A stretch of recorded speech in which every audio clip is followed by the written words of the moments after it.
Barcola va jouer contre eux. Bonjour l'ami, montrez la force de nos fans lyonnais en vous abonnant à la chaîne pour atteindre l'objectif du millier d'abonnés. Le buteur de l'OL la saison dernière au Parc des Princes, Bradley Barcola, sera dans le camp adverse dimanche, 21 h. Entre le Rhône et la Saône, l'ancien attaquant a pris une dimension qui n'est pas surprenante. En entrant sur le terrain dimanche, 21 h, Bradley Barcola ne recevra pas le même accueil qu'en septembre 2023. Ce dimanche, il jouera à domicile sous le maillot du PSG et affrontera son club formateur, l'OL. Il entendra quelques sifflets provenant des supporters visiteurs, mais cela sera bien loin de la bronca qui avait accompagné son entrée au Parc EL.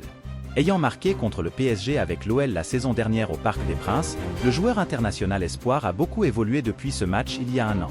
Il vaut maintenant 50 millions d'euros et est demi-finaliste de la Ligue des Champions. Sa performance contre le FC Barcelone a été saluée tant par les Parisiens que par la France du football. À l'OL, même si on aurait souhaité que Barcola soit encore dans les rangs lyonnais, le match de l'ancien joueur de l'AS Buère n'a pas été une surprise. Ce qui l'a rendu fort mardi, ce sont ses percussions. C'est quelque chose qu'il avait déjà ici, mais qu'il a dû perfectionner. Il est plutôt polyvalent pour un ailier, a noté Maxence Cacré lors d'une conférence. Je suis content qu'il puisse se développer et je pense qu'il a encore une marge de progression pour devenir un joueur encore meilleur. Il avait déjà une forme d'intelligence en réserve. À seulement 21 ans, Bradley Barcola est encore en phase d'apprentissage, d'autant plus dans un PSG aussi ambitieux. Cependant, l'ailier a réussi à se démarquer ces dernières semaines. Occupant déjà un rôle de percussion à l'OL, Barcola se montre décisif et crée des opportunités pour ses coéquipiers, 3 buts et 7 passes décisives.